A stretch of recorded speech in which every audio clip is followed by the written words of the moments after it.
Okay, woo! I'm so excited to have you. Likewise, I'm excited to be here. I have been doing like a food deep dive. Hot dog is a sandwich, a binge overload. I'm just obsessed. Oh, good, thanks. I'm so obsessed.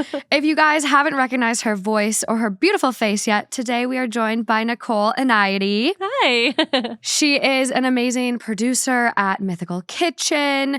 She has a podcast, A Hot Dog is a Sandwich, which I want to get into because we can get into it. I do think it's a taco. Okay, we can talk about that. And then you were As much like, as you you want. just had an episode Yeah. that a hamburger is or a cheeseburger or whatever is a sandwich. It And I'm is. like, I do get that because it is between two pieces of bread. It is. Well, I think a hot dog is a sandwich because it's two breads minus or plus a hinge and the content inside, right? That's what a sandwich. That's what it takes to be a sandwich, right? Yeah. And a hot dog is a tube of meat, so it's like a thing that you just put in there. And hinge or not, a hot dog doesn't fall out. Like if it was a taco, think Yeah. about if a taco if you couldn't curve it, if you just split it down the middle, all the contents inside would fall out, right? Mm. So that's why I don't think it's a taco. Also, tacos, masa and corn predates leavened bread like 10,000 years. And when you're talking about hot dog buns, honey, History expert yeah. as well. a little, just un poquito. Yes, chef. Okay.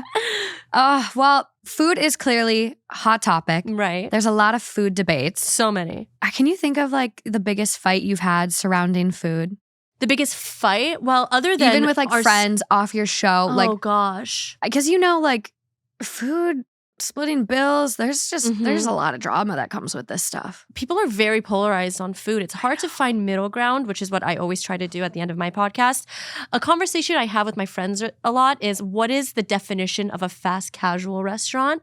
So like if you're I have a lot of guy friends and like, okay, where do I take a girl out on a date? Like, is it bad to take a girl out on a date to In-N-Out after like dating for a while or Shake Shack after a while? Those aren't really fast food anymore. They're more fast casual. And I'm like, I don't know. You live in LA. There's 1.5 million restaurants. Why would you take them somewhere like this? And they're like, I mean, we know it's consistent. It's reliable. We don't have to think too much if the food is bad. And I'm like, okay, fair. So I think that's one that me and my friends have a lot of back and forth with. Also, that's a really good one. About like, again, chain restaurants, like taking a date to Applebee's and Chili's and Cheesecake Factories and things like that. Yeah. Which I used to be very anti. And I'm like, ugh, no, I used to be a little bit snobby. I'm like, ugh, no way. Are you kidding me? Cheesecake? Never. But now I tell myself after 3 months and you've defined the relationship a little bit, go eat wherever you want. That's what I was going to say. I think if someone took me to In-N-Out for a first date, I'd kind of be like, unless it's kind of like a running joke where it's like, we're going to a movie and then like a late night bite. Like, I don't know. You really, if it's like, oh, I'm going to pick you up. We're going to go to a restaurant and, don't worry about anything. And then we show up to Panera. As much as I love that chicken chipotle avocado sandwich. Right.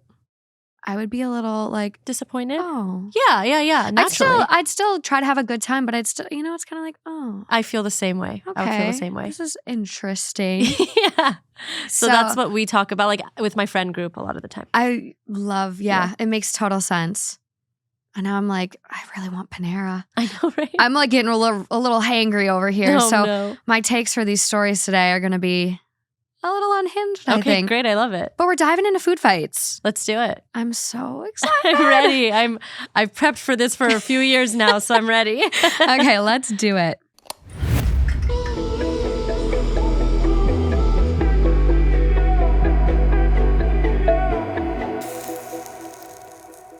Okay, starting off a little different today. I've got some pictures to show you. Okay. And a little bit of a lead up. So this first one is coming from the 2 Hot Takes subreddit. Okay. It's 2 days old, titled, Am I the asshole for messaging my Doordash driver about this? I, female 26, ordered some food from Doordash this evening. When the food arrived, I grabbed the bag off of the front porch and noticed that the safety seal was ripped. I struggle with food contamination OCD and have come a long way in therapy to be able to order off apps like this. My initial reaction was to throw the food away, but it was expensive to have it delivered, and it was for my son and I, so I decided to message the driver and ask if there was a reason it was ripped open. I was thinking maybe the workers forgot to add something, and they did that last minute to add sauce or something. But the dasher snapped back at me, telling me that's just how he grabbed the bag, and to just eat the food. When I explained why I first messaged him, he went off on me again. He even tried to say that's not how he dropped it off, but noticed the seal was ripped on the side of the bag that it was folded on, not the side pictured in the drop-off picture. I don't know. Now I just feel like a Karen and stupid for even messaging about it. What do you guys think? Do you just ignore the broken seal if you get one? Or maybe have insight for why seals might be broken when you get it? And we have pictures. Oh, I'd love to see. Okay. Clearly ripped, broken seal. Yes. Here is the original picture where he dropped it off. Okay. So kind of intently hiding. Yes. Or purposefully like hiding that ripped open seal. I would say so. Can you go back to that other, the paragraph? Yeah. That paragraph made me a little uneasy. He's like basically. Oh my God, that's the Dasher, right? That's the Dasher. So Dasher sends OP a message. It's a sticker, ma'am. Chick-fil-A is not perfect. Those are teenagers over there trying to keep up with the demand of all these orders that are coming through drive-thru, front counter, Grubhub, Uber Eats, Doordash. These children are doing the best they can, so every sticker is not going to be perfect. Some stickers are ripped on bags, it happens. But at the end of the day, no one has been inside of your bag on my end. But I've already reached out to Doordash and let them know the situation because I know I did not deliver that in bad condition. And that bag does not look the way that it is between you and the Doordash, whether or not you get a refund or they prevent you from using their app, because that is not the way the bag looked when I dropped it off. Oh my gosh. This is intense. I know. Would you trust it? You know, I'm not a person that has food contamination OCD. That would be a challenge. So I think this person has a difficult time with trusting people, and it's not something that I've ever looked at. Even whenever I've ordered food from delivery services and stuff, I've never seen a tampered or broken seal either. So I mean, I wouldn't blame the driver. I would probably just go and tell corporate and be like, hey, this is my situation. I have this OCD and it was clearly tampered with either by the driver or whoever packed it, or maybe it was me. Maybe I grabbed it very aggressively and it tore, which I don't believe happened. No. And I don't think it was a purposeful thing either, but it would be really nice if you were able to cover this cost for me and my son. Yeah. Add the son part for sure. I know. Well, and looking at her first message to Doordash, the driver, hey, blank, when we got the bag off the porch, the seal was ripped. Do you know why it was ripped? So kind. Just very, chill about it. Not hey, why did you go in my bag? Not accusatory. Not confrontational at all. Just very hey, if you accidentally grabbed it as you were, that happens. Like you said, maybe you grabbed it a little too forcefully. But then to get defensive, it's kind of it's a bit of a red flag. Right. Yeah, if I had Chick-fil-A in the seat next to me, I might be tempted by a waffle fry. But this is also your job. You have a due diligence to make sure someone gets their food uneaten by you. Sure. And the stickers are there for a reason now. Yeah. Because of incidents.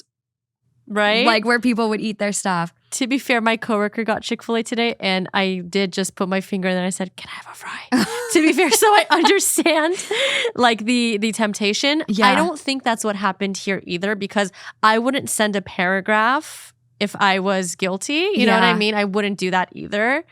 So I don't know. I would just ignore the driver. I would ignore all of the mishigas in the middle, and I would just go straight up to the tippy top. I would what is it? At customer service at Doordash. Yeah. Deal with that and say, I don't want the driver to take blame. I don't want the restaurant to take blame. Just refund me my order, please. Thank you so much. Yeah, it's so simple.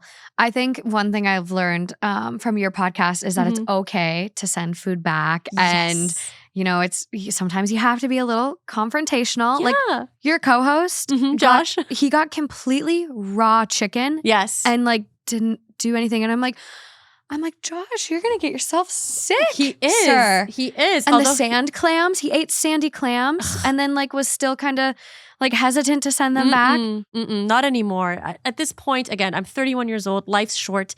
If my chicken is raw in the middle, I'm sending it back. Yeah. If my food is tampered with, I'm going to try my best to get my money's worth because like she said, it was an expensive order. I'm sure it was expensive with all of the delivery fees and all this.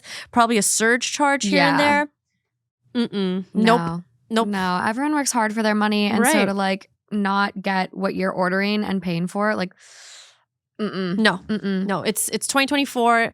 Groceries have gone up. The price of everything has gone up. DoorDash has gone up. So sorry, someone's going to have to cover this. And they need to do their due diligence and fight for what they believe in to the best of their abilities. But if they get shot down, they also need to accept it as well. Yeah. You know? Yeah, I don't think asshole at all for this one. I think like you reached out, you tried to just kind of see what was up with the situation. And the way that the DoorDasher reacted is kind of on them. Right. And I don't think you did anything wrong. I don't think you're the asshole. Not in this situation. Top comment on this one. Chick-fil-A is not perfect. It's in quotes. Yeah. Quote, I did not deliver the bag in that condition. Huh? He blames the restaurant for handing him a shitty bag, but says it wasn't shitty when he delivered it. The guy stole some fries or messed with your food or something. That comment would have, if I had OCD like that and I saw that comment, I would have been unwell. It would send me spiraling.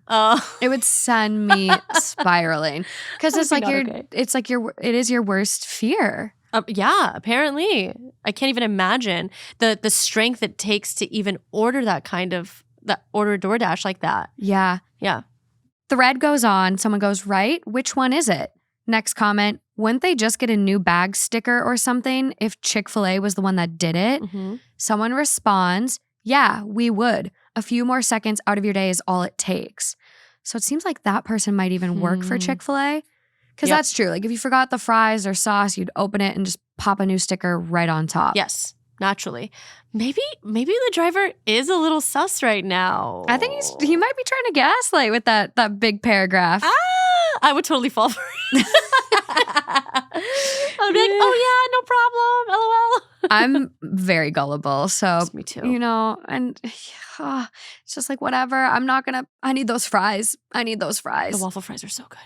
I know. I don't know if you saw in my fridge. There's like 10 packs of Chick-fil-A sauce. Is that your favorite sauce? I love Chick-fil-A. So I recently started getting really into Chick-fil-A. I really like their kale crunch with the grilled nuggets. And then I get a side of Chick-fil-A sauce and then I get a side of buffalo sauce and I get their creamy salsa dressing. Is this one of those like TikTok hacks from like I guess. the foodie people? I've seen so many of those, like Wendy's under like a certain amount of calories or like Wendy's for eating healthy.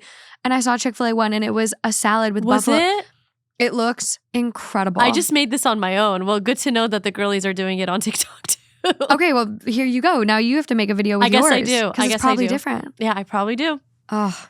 Got to do it. Got to get on that algorithm. Got to get on that algo. Okay, one more quick one. This is also coming from the Two Hot Takes subreddit. It's a year old.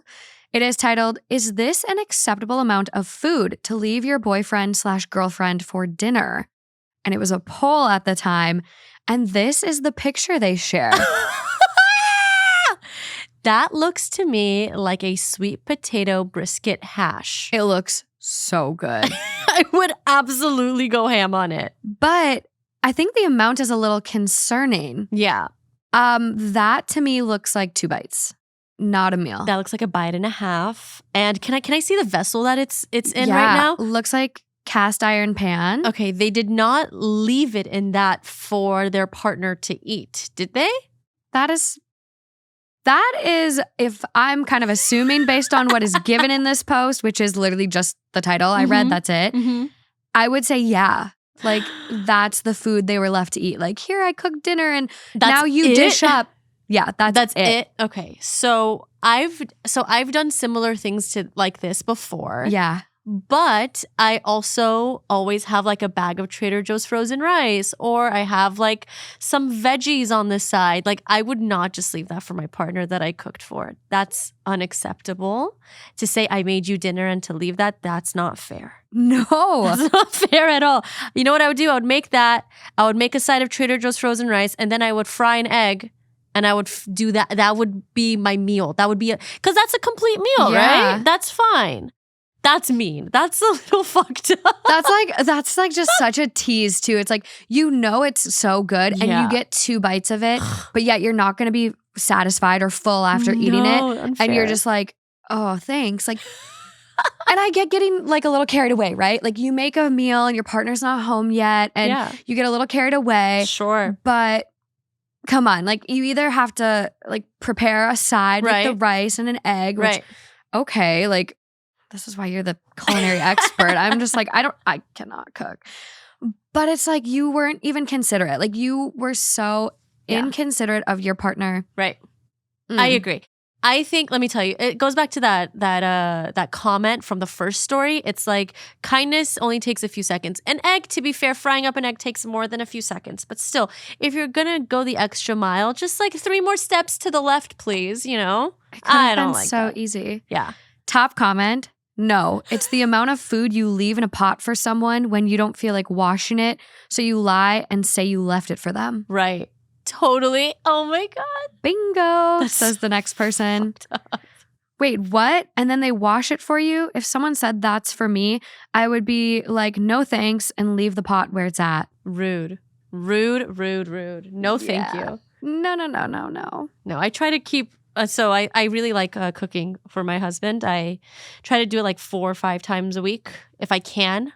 You're good. And I try. I like it, you know? It's different than what I cook for my like job, you know? Yeah. So it's like 30-minute meals, not too much. I use a lot of like frozen foods that I like jazz up a little bit here and there. You have a cookbook, don't you? I do. Okay. I have a kid's cookbook. But that's like the level I'm at. Uh-huh. Like I love baking, but cooking is like, it's so different than baking. Like baking is a little bit more precise. If you don't add the right amount of flour, like your shit might not rise. Like it's cooking is so challenging. I need to get this cookbook. Well, it's a baking book. So it's a kid's baking book. So I'll give it to you. More up my alley. You're getting it anyways, whatever. More up my alley. But yeah, cooking is hard. Cooking is hard because it's almost a little intuitive.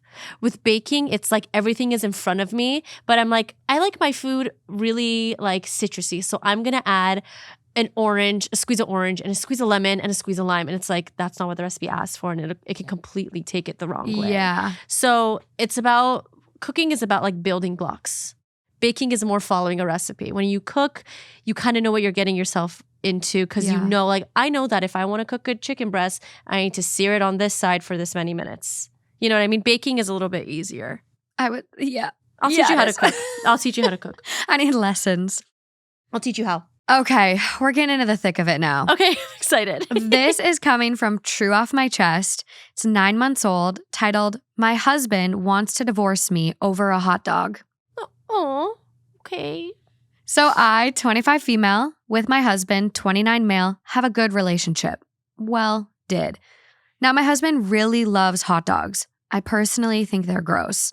He's tried to get me to try them, and I tell him no every time. Well, we were watching Futurama, and I was hungry, so he said he would get me a snack. Little did I know it was a hot dog. When he returned with a hot dog, I said, quote, "Baby, you know I dislike hot dogs," almost in a playful way. He just snapped, started yelling and screaming, "Why won't you just try it for once and stop being a baby?" Then he just said, "Divorce now," and went upstairs and locked the door. Like, Reddit, what should I do? You're kidding me. I would be flabbergasted. Like, over a hot dog? I don't think it's the hot dog. It's never about the hot dog. It's not about the hot dog. I think we're dealing with what's it called? An immeasurable force or whatever. What's that thing where people say an immovable object and an unstoppable force? Okay. I don't know. So she is very set in her boundaries and she does not want to try this tube-shaped meat product. Sorry about it. It's not going to happen. her partner is like, you must try this. I love it. It must be done. So I don't see any compromise happening here. They're both like, this is who I am and this is who I am. Yeah. So, I mean, I don't think either of them want to compromise. I think he got a little bit crazy by saying, I want a divorce. The D word is a bad word to just throw around. Don't do that. I'll chuck it out sometimes a little too easily on this show. I will admit. I hear one of these stories and it's easy to say divorce when you get this very toxic story. But like over a hot dog, no. It's never that serious. Like I love sushi, a good shrimp tempura roll or spicy tuna on crispy rice. Right. Love. My partner does not eat any sushi. He thinks it's disgusting. Yeah. The amount of times I've tried, I'm going to offer it every time. But I would never actually get mad. Like get up and go and lock yourself in a door and say divorce now because he doesn't like to eat spicy, what is it, like a spicy salmon hand roll? Come on. No. I think they need therapy. I think both of them need therapy. I think she needs to take a bite of, not anymore, but like maybe like 2 months ago, she should have just taken a bite of a Hebrew national and said, I don't really like this. But thanks for trying it. Thanks for watching me try it. Yeah. And he should have let it go a long time ago. Well, that's the thing. Like, if you have such an aversion to something, is it a fair ask for your partner to like, you know what I'm saying? Like, it's kind of like, is this even a thing that should be an issue? Because I'm thinking about it and I'm like, in my head, I do think it's reasonable to take a nibble. Right. But at the same time, you could also say, it's unreasonable of him to keep asking. She doesn't want to try a freaking hot dog. Right. Enough. And it's like, where's that line of like trying to just like not yuck your partner's yum and participate a little bit? I'm kind of tussling with this one. I think they both need therapy, but different kinds of therapy. You know, they don't need to go to couples therapy. They need to go to their own separate therapy. Little individuals first. Yeah, little individuals and then come together later. Yeah, I think eating a hot dog is not the biggest deal in the world. Yeah. I think him not leaving her alone is a bigger deal. Yeah. He should have respected her boundaries after like the fifth. Some people would have said like the second ask. But, you know, sometimes whenever you really love something, you want your partner to revel in the love and the enjoyment that you try. So I understand the constant pestering. I think they both need to work it out. I think they're both assholes. I could see that. Yeah. It's just kind of like an everyone sucks. Yeah, an everyone sucks situation. Yeah. Eat the hot dog. Don't be such a jerk. But then I'm like, oh no, I think it's mostly just him. He also really should have let it go a long time ago. Yeah, I think you made a great point about like the respect. At the end of the day, it comes down to like respecting your partner and like someone's telling you no. Yeah. That's a full sentence. Yes, exactly. So yeah, no. Oh, okay, I'm really It's a tough one. It's a tough one. Top comment. Why is he getting so upset about a hot dog? Reminds me of that mustard story a while ago. Oh my gosh. And OP goes, yeah, it does remind me of the mustard story, LOL. But anyways, I don't know why he's blowing up over a hot dog. The hot dog is just a symptom of a bigger thing. That's what I think. Well, it's surprising too to hear OP right. Like we had an amazing relationship. Well, did. Like this is literally the hot dog that broke the camel's back. It really is. I feel really bad. Someone else goes, that's a little extreme. Anyways, something else is going on that he's upset about, ? I can't imagine yelling divorce because you don't like hot dogs. And OP responds, yeah, now that you mention it, he doesn't blow up over small things anyways. So I'll try to figure that out.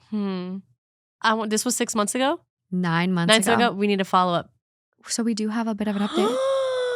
Oh my God. Update. So when he came out of the room, he said he didn't want to talk and just went outside and left to probably go to his parents' place. Then in the morning, he came back and said he's ready to talk. He said he wanted to talk, and he said the reason he blew up is because he's done with my childlike behavior. Then he just sighed. Then he just sighed and said he's been cheating on me with my older sister. And when I threatened to leave him, he said he was sorry, but she's just more mature and not childish over a hot dog. I did not see this fucking coming. I take it all back. That guy sucks. What? That guy sucks. What? Oh my God. What about the older sister? What is she doing? Oh, I hate this timeline. Oh my God. Then again, I threatened to leave and he just handed me his phone and looked away. His phone showed lots of bad things like excessive pics, them doing it, and bad texts from my sister. Since I don't want to keep writing, we're getting a divorce over something more than a hot dog. Cheating. Oh my I'm God. done writing for now, but I'll try to update. Oh, sweet girl. Sweet girl. That's horrible. I'm sorry. That's a terrible situation. I'm glad you didn't eat the hot dog because that would have been really bad. Then you would have had to eat a hot dog and still end up with a cheating husband. Cheating with your sister? That's monstrous. That's a monster. Why? Capital M monster. There's so many other people. Oh my gosh. Looking at OP's account, there's not like many other comments we didn't read, Mm-hmm. and there's no updates past the one added to the post. That's really bad. That really bothered me. OP, if you're out there, how's it being divorced? I hope you're enjoying it. I hope you threw yourself a little divorce party sans hot dogs. Yeah. Only hamburgers. You're getting rid of many wieners. Goodbye. That was a good one. If you do want to try a hot dog, though, there's something about a Costco hot dog. Oh, yeah. The Kirkland Big Chunguses. I'm like getting very targeted ads on Instagram right now for those hats that are like Costco themed, and they say it's a bad day to be a hot dog. Oh my God. I love them. Have you ever put a Costco hot dog, like the wiener, inside of a chicken bake? No. What are you doing later? Going to Costco Yeah, now. right? I need some more Waterloo sparkling water, so 2 birds, 1 stone. That's the money. That's God. money. Their yogurt ice cream, Oh like, my God. they're there, and like IKEA has the best ice cream. I've never had IKEA food before. Okay, so I don't know. Some would say gross. Some would say resourceful. Mm-hmm. IKEA has like amazing menu, like happy hour item things, deals. Okay. So there's like on Thursdays, it's half off entrees. On Tuesdays, it's like $4.99 Really? plant balls, chicken balls, meatballs, whatever. Their plant balls are so good. And I'm not like a vegan, Mm-hmm. but like unreal, like so Wow. much better than the meat ones. And you get Okay. mashed potatoes, cranberry, peas. Mm. I go to IKEA once a week. You do to eat or to look? A little bit of both. A little bit of both. That's great. So if anyone wants a fun date night for a fast casual, That's cute. IKEA, baby. Okay, that's a good date night. That's a proper date night. Screw CPK. Take me to IKEA and eat meatballs It's with me. literally what me and my fiance do. Like, That's perfect. I love IKEA. That's great. I've only been to IKEA twice. Ever? Yeah, ever in my life. Somewhat impressive. Really? Yeah. Thank you. Wow. You must be on like Facebook Marketplace buying all your stuff. I use Wayfair. Oh, I'm a hardcore Wayfarer. they just have such good stuff. I just got Yeah. the cutest little side tables. Nice. Okay, back to the food. This one is it's fresh. It's 8 days old, Okay. coming from AITAH. It is titled, Am I the asshole for refusing to eat dinner because my husband added unnecessary spices? My 31 female, husband, 33 male, and I alternate days that we cook dinner and clean up after dinner. He recently started a medication that is zapping his energy, so I've been cooking and cleaning full-time for the past month. It is getting exhausting, working full-time, cooking every meal prepping, cleaning the whole house, etc. I know it won't be forever, and I'm willing to carry the load while he gets sorted. I was in the middle of prepping the chicken for tonight's dinner, and he offered to take over. At first, I said, no, it's okay, I'll do it, because he had a stressful workday. He insisted, so I obliged him, but asked that he stick to the spices I have out on the counter and the ratios, because the chicken will be sauced and I don't want the spice and sauce to be battling on the plate. He was to use salt, pepper, garlic powder, onion powder, and Tony's spice. Mm-hmm. It was going to be sauced with Panda Express teriyaki sauce. We aren't fine diners, but I wanted it a certain way. He agreed to stick to the plan. I went upstairs to change our sheets and pick the bedroom up. When I came downstairs, the chicken was on the cutting board, covered in smoked paprika and red chili flakes. I looked at him, and he at me with this, oh shit, I'm caught look on his face. Oh, man. I said, quote, Wow, that was disrespectful, and I'm not eating that. He scoffed and said, quote, it's 2 extra spices. It's fine. He followed that up with, quote, I saved a chicken breast in case you saw it before it was cooked. I'll make that one the way you want. I refused to accept that because he looked me in my face and said he wouldn't stray from the plan, and then did it anyways in hopes of not being caught. I am not a picky eater and will pretty much eat anything, but I can't get past the blatant disrespect on this. I know some of my emotions are coming from the exhaustion of carrying the team right now, but I still don't think this makes me the asshole. Does it? He's a little sneaky. He's a little sneaky boy. Again, I don't know if dying on this hill is worth throwing your relationship away over. Yeah. If you say you're not a picky eater and he adds 2 spices, it's not the end of the world. It's just not. Yeah. It's not. It's not.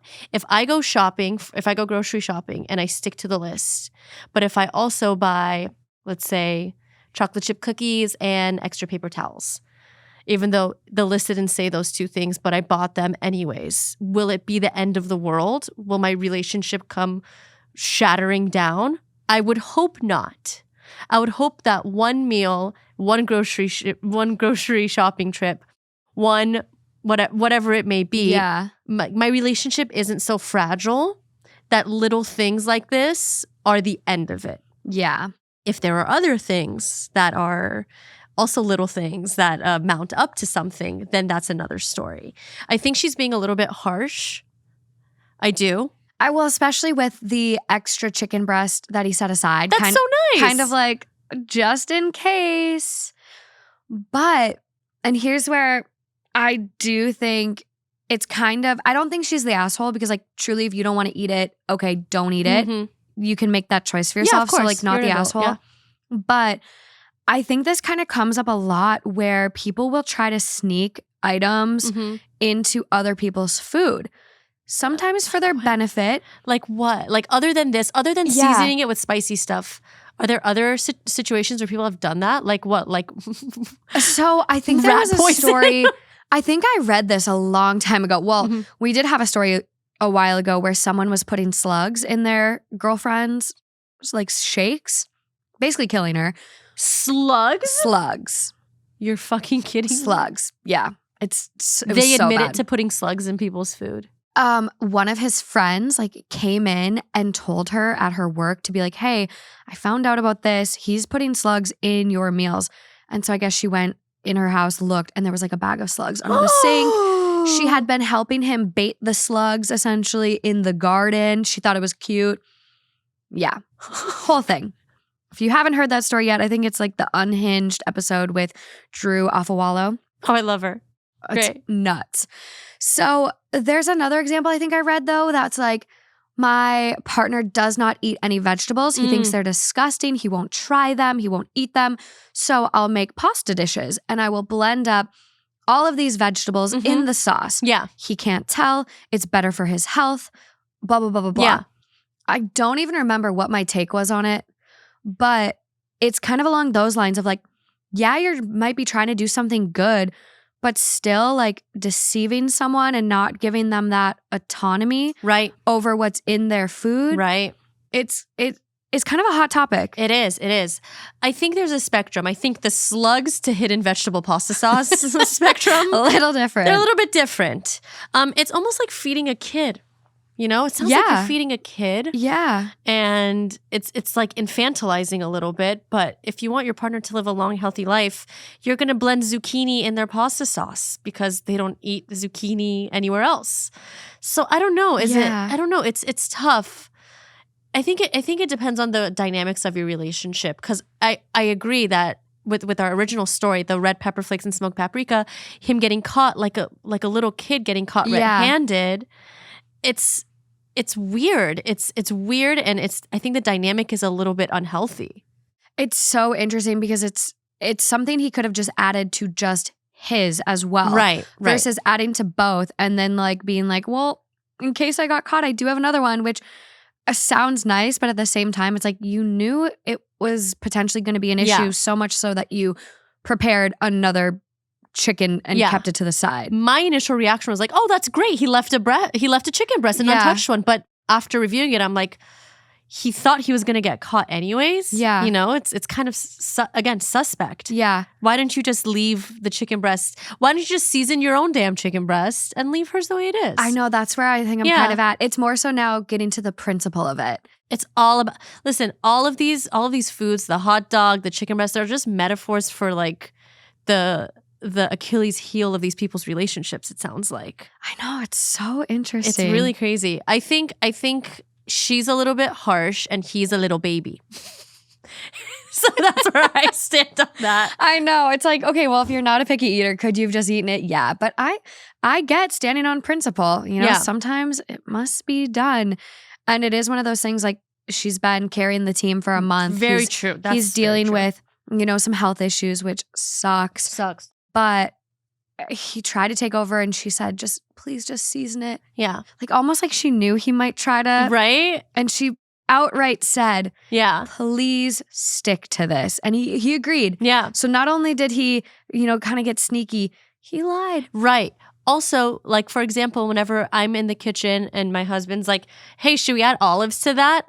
I say, no, I don't want to add olives to it. Not an olive, and girly? I'm like, I love olives, but I'm like, this salad does not need olives. Okay. I'm like, you can put olives on the side of your own plate if you really want it. And he's like, okay. Deal. Just talk. Just talk about it. Communicate about it. Which is what the first comment, the top one, is saying. As they say here, this is not about the Iranian yogurt. You need to sit down with your husband when you're both calm and rested and actually talk to each other. Mm-hmm. Communicate your feelings to each other. This isn't about going crazy with spices and chicken. That's the symptom, not the issue. Hello? Did you said that earlier. Hello? Like word for word. Literally. Insane. Symptomatic. Next comment, it's not about the mustard. Which I've never read this mustard one and now I'm like, I need this mustard story we need too. to find out what this is about. What the hell? So wild. So OP does have an edit. I love when they do that. I know. Edit to clarify on the extra chicken breast. He didn't intentionally keep the chicken breast out for me if I didn't like his spice choice. I'd thawed the extra chicken for tomorrow's meal and was planning on using it later. He concocted the idea of he wanted the chicken a certain way. He sees extra chicken, so why not do it his way? And if I don't want it, then he at least has a plan B. It's all very silly. I know. It's very hard. I think there's some control issues. There's some control issues in this household. It sounds like it. Yeah. Something a little fishy's going on. There's some control issues in the house. And just fucking season your own chicken, dude. Yeah. That's all he you gotta should do. have seasoned his own chicken. You want that paprika? You know, there was already a shit ton of spices on it. Tony C's is very, very seasony. What is that? It's like a Cajun spice with like a bunch of, it has like black pepper, salt. Does it literally have like chili flakes and paprika in it? A little bit, yeah. I think so. It's very silly. I think it's like a little kid that's like, mom's not looking. I'm going to shove 4 chocolate chips in my mouth and then turn around and you got chocolate all over your face. That's what happened. My gosh. Same thing. What a goofball. Okay, moving along. This is fun. There's some juicy ones today. This next one, it's coming from True Off My Chest. It's only 3 days old. Okay, great. It's titled, I heard my mother-in-law and husband's aunt talking about me and I can't get over it. Oh, shoot. This is going to be a bit long because there's a lot of context. I, 20 female, had a consensual arranged marriage to my husband, 23 male, and we have a beautiful 6-month-old boy. My mother, 45, and my mother-in-law, 42 female, are childhood friends. My mom got married and moved abroad and lost all contact with her best friend.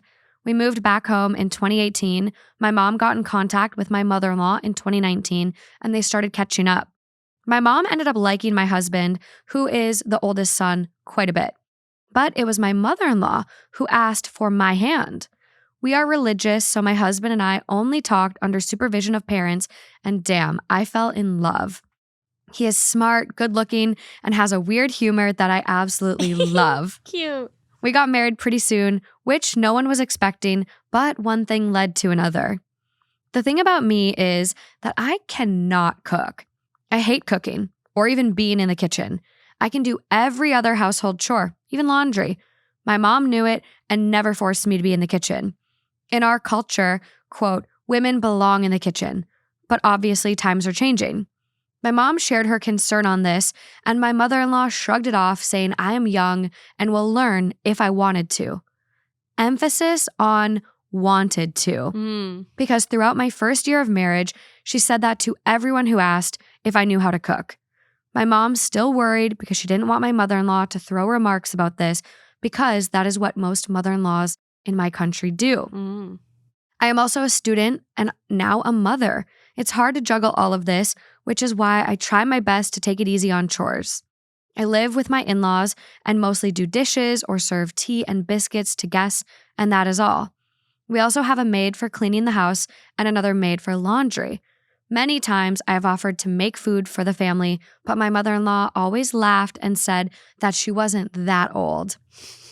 I boasted about her to everyone, all caps, literally everybody. She is the kind of mother-in-law that girls in my country dream for. I've always loved her just like my mom and treated her as such. We do have some arguments, especially regarding the way I parent my son. She has some traditional views where I believe in facts, but we have compromised on many things and it's been working very well. I have to emphasize on one more thing, and that is that my husband is not a huge fan of homemade food. He rarely eats at home and loves having food from different places. He also does his best to have healthy options. Multiple times, whenever he comes home, there is no food left for him. There's 7 people in the family, and they all eat a lot. So if someday the food is really good, they finish it all up. Because he comes home late at night, he will have to order a lot of times. I feel very bad that my husband does not get his share, so I always volunteer to cook, but my husband just shrugs it off like it's just something he is used to and just orders something. I'm sharing this to tell you I have no obligation to cook because my husband does not mind not having homemade food. Therefore, there is no rush for me to learn because it's my job to look after him and not the whole family. Back to my mother-in-law. She never told me to cook. The few times I have cooked, it's because I force her to let me. Today, she went to my husband's aunt's house. The aunt lives very close to our house and visits almost every day. She loves my son and always comes to see him. Today, my son was taking a nap when my mother-in-law left, and when he woke up, I decided to take him there too. I wanted to surprise them, which is why I quietly entered the entrance door. We live in a very safe neighborhood and always leave our main doors open. And I could hear them from the living room. They couldn't see me as I was removing my slippers to enter. Just before I could come into their view, I heard the aunt say, when my brother-in-law's fiance gets married and moves into the family, the fiance is the aunt's niece, she will handle the family well. My mother-in-law answered, quote, yeah, my name doesn't know how to do anything, cannot even cook. To which that aunt replied, quote, yes, my name has no idea how to do anything. I literally wanted to turn around and leave. I was completely numb and my body just moved forward and they all saw me. The aunt just jumped into excitement and ran to grab my son, whereas mother-in-law had a very awkward/dumbfounded expression. I wanted to cry. This was exactly what my mother used to fear, and I always said that my mother-in-law would never say such things. I am so devastated to think that she was talking about this behind my back. She did not meet my eyes when I was there, and I wanted to cry. I am trying my best. She knows I am young and cannot do so many things at once. She always told me to take my time and is saying such awful things about me behind my back. I keep thinking why she even asked for my hand when she knew all of these things. I know it's not a big deal, but it's just all I can think about right now. Not even sure if I should talk about this to anybody. Definitely not my mom, because she trusts her friend a lot. I don't even know if sharing this with my husband is okay. Wow, that's really hard. Man, my gut reaction is to say, go talk to your mother-in-law and just cry in front of her. Really? Lose it. Cry. Let it all out. and just start from square one and be like, hey, like you're my mom. Like you are my mom. The thought of you going and talking shit about me is really, really bad. Yeah. And I know I can't do all of these things. I've taken the time. I've been a little bit introspective about it. I would lay it all out. I would yell, I would scream, I would cry. And I feel like I would hope that the mother-in-law would also do the same things. Yeah. And then just rebuild it.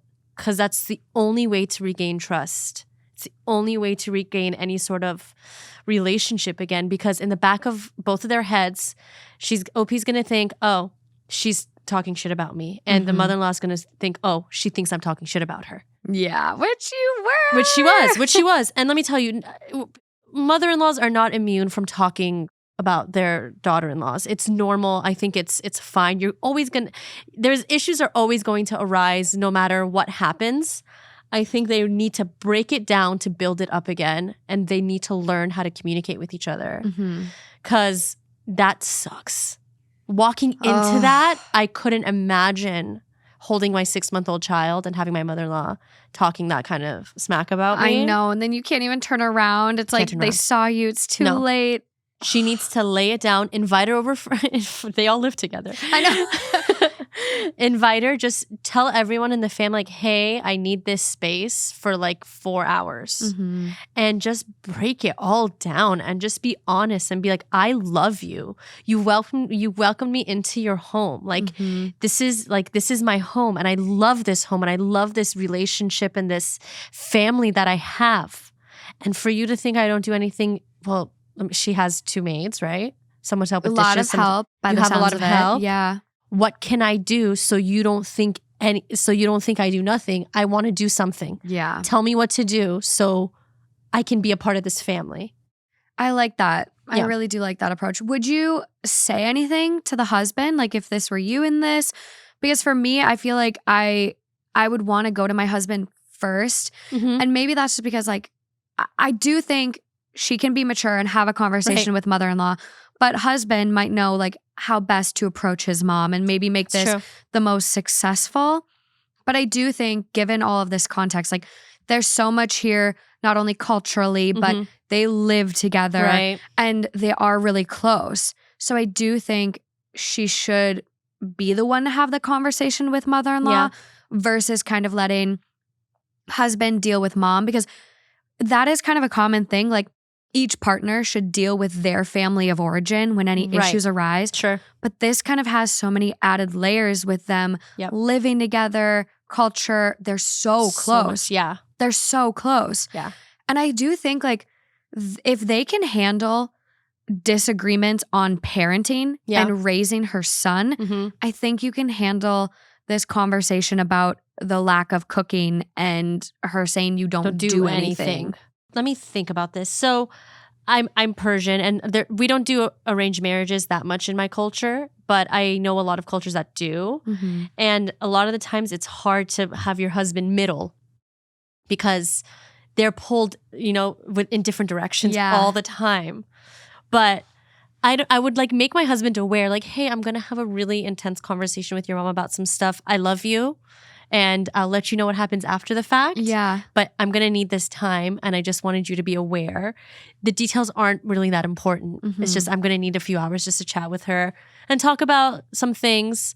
And then after, his mind's probably going to go fucking wild. He's going to think, oh my God, she's leaving me. But I think it needs to be a woman-to-woman conversation. Yeah. Woman to woman, this is the way it is. And then again, just you have to break it down to its bare bones and you have to bare your soul kind of to your mother-in-law and just be like, this is the way it is, but I want to fix it. Tell me how to fix it. This is your home. We're living in it together. How can I be better? And how can I be the woman that's a part of your family? It's so hard doing, like my American brain is like, what the fuck, get out. And then my Persian brain's like, you better stay and learn how to adapt to this family unit. Yeah. Yeah. I honestly I love multi-generational households. I wish that was something we really embraced here. Like I just moved out of my dad's place and I'm 30. So I honestly, a little at each other's necks, but I miss living with my dad. Sure. I grew up living with my great grandma, so I Nice. love this whole scenario. And I do think like it's kind of an ideal situation where you have someone that can teach you. Like Right. I know OP says, I hate being in the kitchen. You know, times are changing. I don't like to cook. But at the same time, you will be on your own someday. Yeah, of course. You know, your mother-in-law won't live forever. Right. You have children. I hate cooking, but I recognize I'm going to have to prepare meals for my kids. Right. That's just the reality I live in. Yeah. So I would, during this conversation too, being like, you know, you said I don't know how to cook. I would love for you to teach me. Your meals are amazing. How can we bond over this? Right. I don't want to, you know, be the talk of the town that No. I don't know how to cook or don't know how to do anything. I would really appreciate it if you would teach me. Right. Let's take the time. Yeah, exactly. Next gathering, can I help you prepare the meal? Let me make one dish. What? One dish? Let me make one dish. Let me start with one dish. Yeah. Yeah. Gosh, it's so crazy. I can't even, I mean, me, I moved, I never lived on my own ever. Like I literally went from my mom and dad's house to married with my husband. Yeah. Without any sort of, I've never had a roommate situation. I never went anywhere for college. I never lived with girlfriends like how everybody does. Yeah. So I understand where this person is coming from. And family is really important. And she sounds like she loves her family unit. Yeah. She's just you know what I feel like it is? I feel like it's a rope and there's a little knot in the rope. And all she's got to do is talk about it so the rope can unknot and she can continue this beautiful life. I know. Well, OP, I was like, wait, she's only 22. She's a baby. Like such a little nugget. You're 30? I'm 30. I'm 31. Like, I'm like, you're a fetus having a baby. I know. So young. And like to be in school, to try to like be a parent and do school. Incredible. Unreal. I cannot even imagine. Me either. I cannot even imagine. Me so either. I give her so much kudos, so many props. Me too.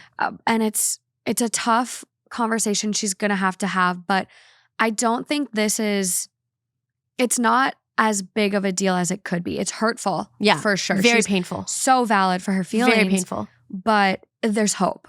It's not There's the hope. end. It's not the end of the relationship. If anything, it's a really good beginning. I think so. If anything, it's a good way to break down some walls and really get up close and personal with your mother-in-law, which is hard culturally sometimes. Yeah. But once you do it, it's the best feeling ever. It's the best. Oh, okay. Top comment on this one. Have you talked to your husband about this? OP responds, not yet. This just happened a few hours ago. It's 1 a.m. and I'm waiting for my husband to be back from work. I can't decide if I should talk to him or not. Would you tell your mom? Yes. Because I would tell my mom. I think I would call my mom and just cry on the phone and be like, this is what happened. I'm a crier. I'm a hardcore. I'm a crier. Oh my God. I'm the same way. There's a saying in Farsi, ashkish dame mashke. That means her tears are on the brim of her eyes. I'm a big crier. Oh my God, Love that's me. crying. It's so like therapeutic to just let it out. My mom always told me, she goes, if you have to cry, never leave it in. Let it out. No. She's like, therapeutic. She says the Yes. exact same thing. It's literally your body expelling like those Stress, feelings. yeah. It's crying is magical. I agree. I love crying. I haven't cried today, but there's always Not yet. There's always hope. But yeah, I would call my mom and cry, and then I think after like 15 minutes, I would center myself and I would get some advice. I don't know if I would tell my husband. Again, I would like tell him the parameters. Okay. I would just give him like parameters. I wouldn't go deep. Not to involve him in the drama. I don't know. I feel like she's so young. She's 20 years old. But like you are, she's married. She's got a kid. There comes a point where it's like, she is only 20, but at the same time, she's mature enough to do those things. Right. So should be mature enough to have a conversation with mother-in-law. Yeah. Operative word is should. It's tough. It's easier said than done. Dude, having those conversations, I avoid them. Oh my gosh. I avoid them. So I had to learn. And when I did, it felt so good. Cause I'm like, I don't know. I was like, I don't know how to talk to my mother-in-law. Got any tips? Yeah, be honest and just be straight up. If you ever get hurt or something, just be like, hey, I was hurt by this and I need you to know that because I love you and I want to Yeah. be a part of this family so bad. I need to embrace that because while I recognize people aren't psychic, They're really not. I'm like, you should know that comment you said to me was not okay. No. They have no idea. No. Zero idea. I wish they did. Next comment after that goes, please at least tell your mother. I would absolutely want to know if my best friend was talking about my child like that, especially if it is something I feared she would do, which is so true because her mom did tell mother-in-law, hey, she can't cook. And mother-in-law said, no worries. We want her anyways. Like you knew what you were getting. So to then talk shit about what you knew you were getting is so dumb. I think culturally also, a lot of the times, culturally, it makes sense for people to marry people that they know. There's this way of like how these marriages and stuff goes. Like, oh, I know this person's family. They're familiar enough to me, so I know them. I know how they operate. So there's no surprises there. Yeah, you know what I mean. There's like no surprises. Like, oh, I grew up with so and so's mom. My daughter went to high school with this one, and like, oh, like we lived in the old country next to each other. We were neighbors. So there's a lot of that is very true. And I'm sure that mother-in-law and the girl's mom had that similarity. But, a lot of the times it's just shooting the shit sometimes. She just got caught in the crossfire of that, and it really hurt her. Oh, yeah.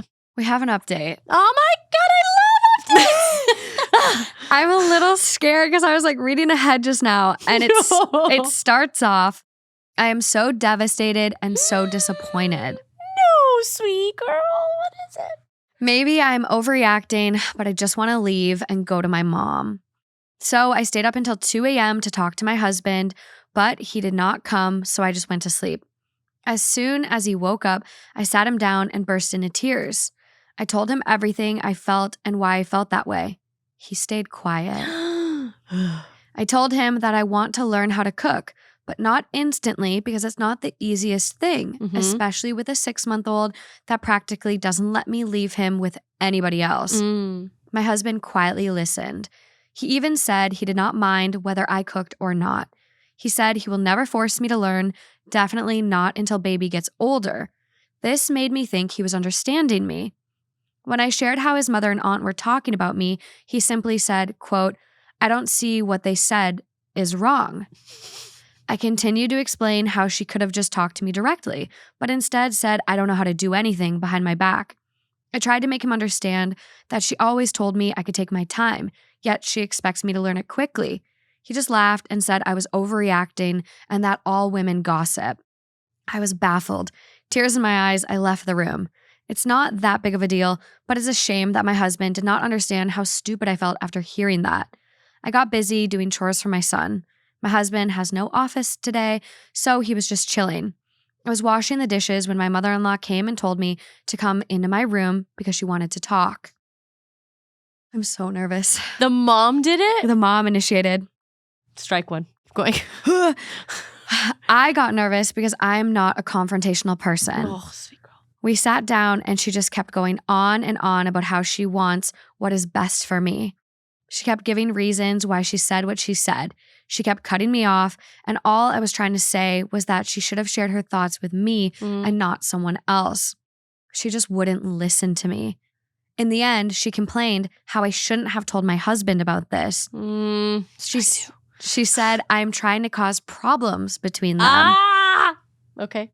I was speechless. I said that if she could talk to me about me to someone else, then I could talk about her to my husband. She started getting angry at this point and said that I was being rude and maybe this is my true face.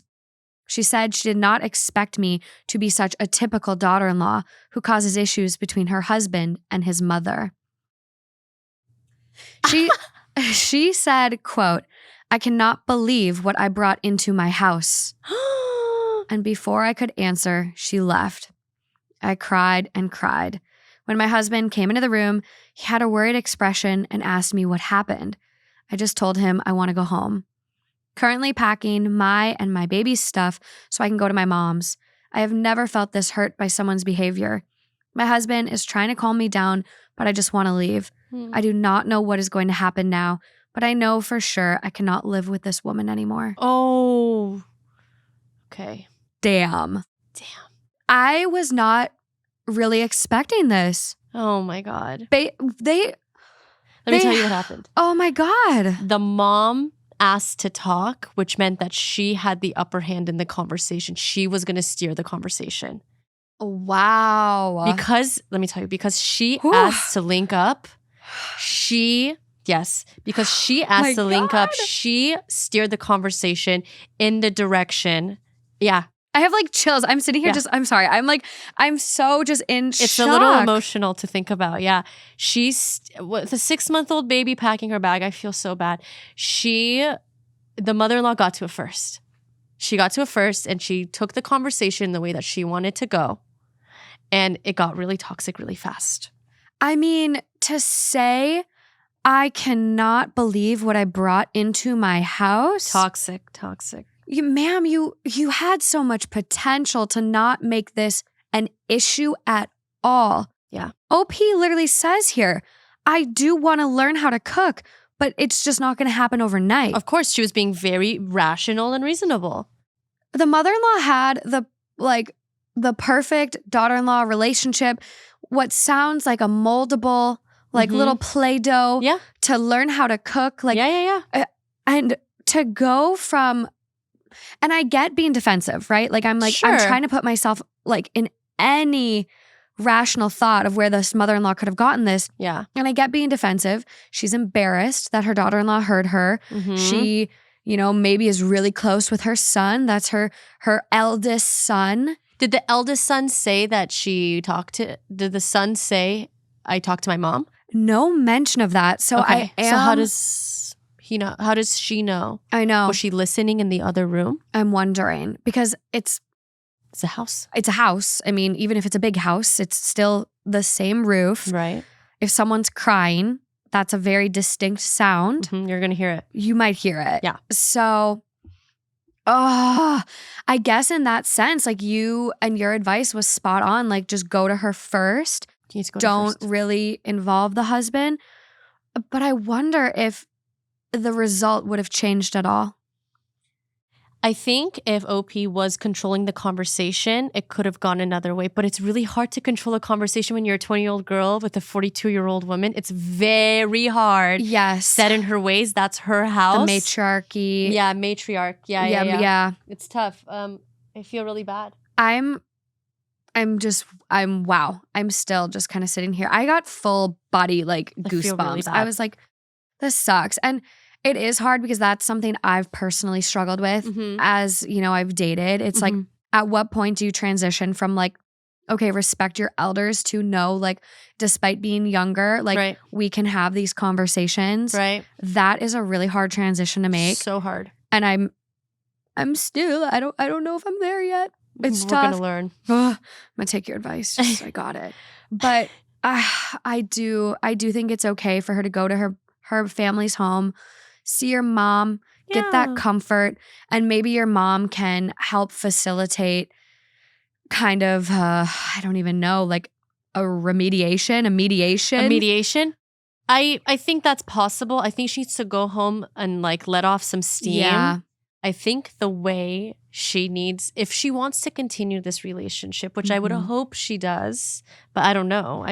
You have a baby, your husband seems like he works really hard, and maybe one day you guys will move out and start your own family. Just move out and have your own place. I think she's going to have to really button up her shirt, go up there and say, I love you, mother-in-law. I love you, mother-in-law. Yeah. I want to make this work. We've had one really bad fight. I've walked in on you talking shit about me. How do we fix this? She needs to put on some really big girl pants, even though they might not fit her. She might have to wear a little belt. She might have to cinch it a little bit. She's going to have to go there and stand up and say, I want in on this life. This is a life I want to live. Yeah. I don't want to throw this away overhearing you saying one sentence. Yeah. I cannot allow this one sentence to ruin my life. I know. I can't. We have to find we need to find middle ground. We have to compromise. I'll learn how to, I'll learn 2 dishes. Come on, I'll learn 2 dishes. I know. And I think she is definitely owed an apology. Yes, she is. Do I think she will get it? My gut says no. Mm-hmm. And that's where you might just have to, just suck it up. As much as I hate that for her. I hate it, yeah. But you do love your husband. Like she even said, like, I fell fast. I love him. Yeah. We got a baby. And I do think he is kind of like, take it with a grain of salt. Mm-hmm. Like, I don't think she's necessarily overreacting, but I do agree with the point, like, women will gossip. Yeah. And so maybe he's coming from a point of view where he's grown up with his mom gossiping at the table his whole life. And I think there's a lot of that. That's normal for him. Mm-hmm. Like, I think in maybe certain cultures, right. there is that mentality to like come over while the husbands are at work and kids will play in the other room and we'll have our tea and biscuits. Spot on. Yeah. Gossip. Spot on. Like that is a reality for a lot of people. Yeah. So I think that's the context that he recognizes.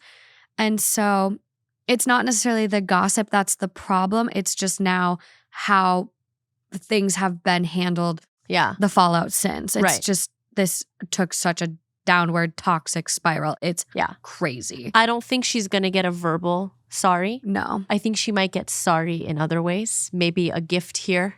Maybe a dinner here. Maybe a laundry basket with the clothes folded here. Yeah. I think there might be what is it called? Love languages? Yes. I think it's very hard for certain parents to say the words "I'm sorry," but love languages, maybe she'll do an act of service for you. Maybe she'll do something, maybe she'll give you a gift. Mm-hmm. I have a feeling that might be in there, in the cards for her. I hope she gets something that makes her feel better because what an uncomfortable, not healthy situation to go back into otherwise. Yeah, I get it. And I've heard a lot of stories very similar to this. Yeah.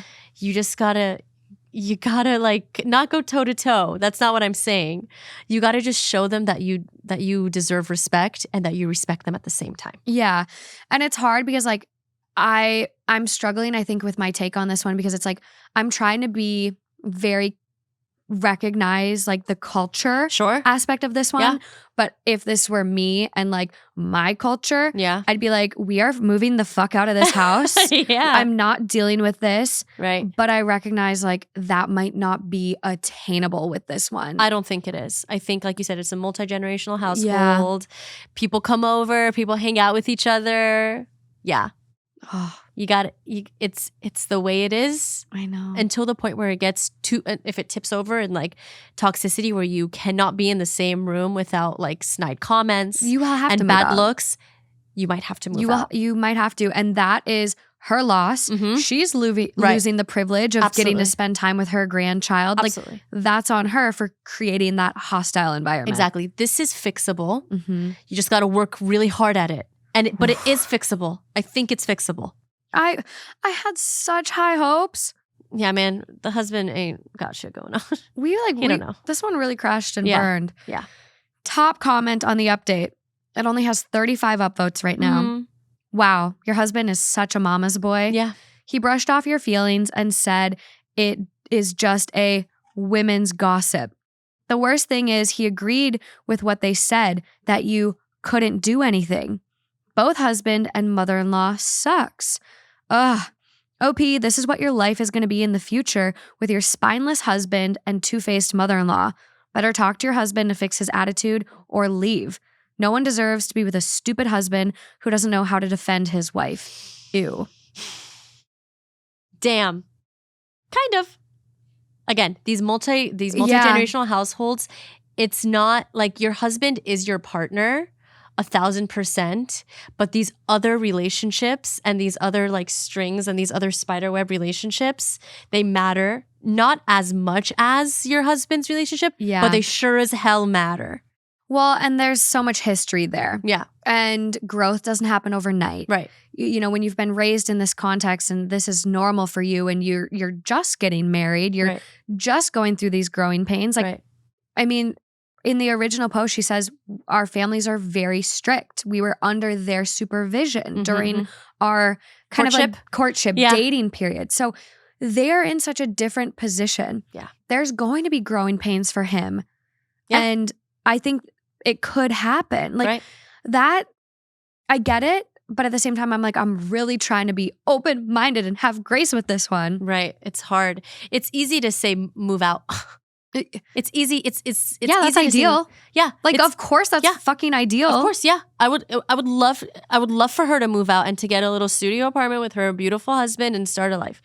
I don't think that's the way the cookie crumbles. Also, I don't even know if that's ideal for her. She's a 20-year-old new mom. She needs help. Trying to go to school. She needs help. Having built-in babysitters and that sense of community is so valuable. Yes. I grew up with my great-grandma, and my grandma was over babysitting every day while my mom worked. Like, that is the sense of community we had in our family. It wouldn't have been able to survive and thrive without that. So I get like that's the ideal thing, but it might not be even feasible. I don't attainable. think so. Like, so OP does respond. Oh my God. Yes, he is. And that is what hurts me more than what his mother said.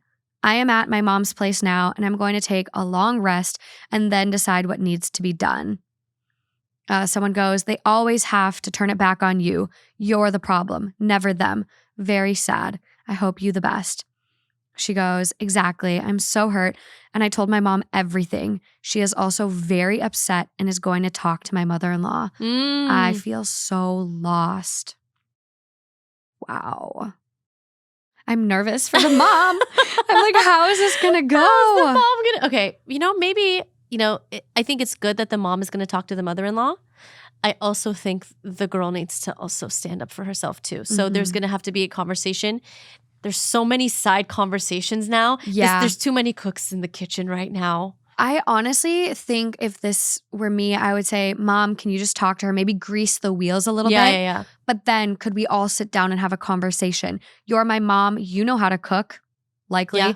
Maybe we could all have days together where we come into the kitchen and prepare meals and really try to grow past this. Yeah, it's the only way. It's the only way. They got to move past this. They all have to put on their big girl pants. All of them. This is going to be a tough one. All of them have to put on their, not the husband though. The husband, he's a non-factor right now. I do hope he steps up a little bit though. I think that's wishful thinking. I think it's wishful thinking. I don't think he will. I don't think he will. I know. It's one of those like classic cultural things where the guy's like, let the girls handle it. Damn it. Yeah. Step up, man. No, I don't think he will. He's too busy going to work and coming home at 2 a.m. and he doesn't have time for these things. Yeah. Damn. I'm trying to see if there's any other comments. OP is very active on Reddit. There's quite a few other posts from our writer here. Okay. Just kind of going into other subs, asking like, what am I doing wrong? Talking about like the baby and like, I think the baby's having some like sleep regression. Oh, man. And then like another mom subreddit where she's just kind of like, when did your baby start singing back to you? I think this writer, by the sounds of it, like doesn't have a lot of like social connections outside of family. Yeah, I think so too. And really could maybe use some positive comments. So I'll be sure to try and link this one in the YouTube. But I'm not seeing any other further comments about like how the mom conversation with mother-in-law went. So we're gonna have to keep our eyes really peeled on this one. She should join a mommy group in her city. I think so. I think that would be amazing. Go on Facebook and find a mommy group. And that way you can get away from it a little bit. I'm sure there's other daughter-in-laws who are in the community too. Like it sounds like a very close-knit like community. Like the aunt lives right down the street. Yeah. Her daughter-in-law was moving in. It sounds like this is very typical for this neighborhood. I'm sure there's other daughter-in-laws that you can connect with as well. Because you need people, you need friends, you need people you can go gossip and vent to about your mother-in-law. Yeah, like, of course. Just I wish her all the best. I know. I'm going to subscribe to her profile, like follow, keep my eyes peeled. So I hope this one has a positive update. Me too. I'm like scared. I'm scared I'm missing comments. I'm like, this is just so juicy. And it is very juicy. She's still like actively commenting as of 8 hours ago on other subs under r/momit. So I'm like, I think we will get an update on this one. I hope so. I really do wish her all the best. Fingers are crossed. I need a shower. I'm like sitting here. I'm just like, I'm heated, nervous, sweating. So crazy. Okay, moving along. Okay, so this next one, 17 hours old. Okay. Coming from Am I the Asshole? Our OG, titled, Am I the Asshole for asking my coworker not to eat tuna in the break room? Okay. So I am very pregnant right now, still in the first trimester, but the symptoms hit.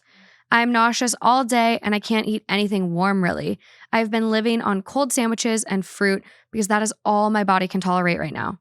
My sense of smell is also heightened. So my coworker loves tuna. He eats everything with tuna, specifically a Spanish brand with tomato puree in it. I used to like it before I was pregnant, even though the smell is quite strong. The problem is he doesn't keep the tuna refrigerated. Oh. He literally pulls it out of his work bag, and especially in the summer, he stinks everything up. Oh. Usually I do not notice, but I can manage. But lately, I can't stay around that smell. I have barfed way more than I want to admit. Yesterday, after I came back from my barfing, I asked him if he could please eat something else. My throat is hurting from barfing every day, and I just can't anymore. Dude got red in the face and left the break room. He left his tuna too. Now, people are calling me an asshole. They told me I am not entitled to dictate what someone else eats. I tried to explain, but apparently HR is also involved now too. So was I really the asshole? Yeah. Sorry. Oh. Sorry, pregnant cutie. You can't. I get it. Listen, I get it.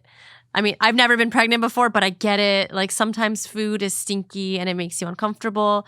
Imagine if you were saying that to someone's, I don't know, their bibimbap or to their, I don't know, another food that's like ethnic. Okay. Wouldn't be nice. No. That's HR would get involved. I know tuna's a little bit of a, it's like a clean slate, like tuna and tomato purees, whatever. Like it's not cultural. It's not dependent on anything. Yeah. Still, it's okay. Like you don't need to do that. No, and I think if you, like, you're pregnant, that's kind of a you thing. Right. It doesn't mean you can then inconvenience other people or like this, other people said, like, you're not entitled to dictate what someone else is eating. Absolutely. You're pregnant. Yes. You know that he's going to be eating tuna in the break room.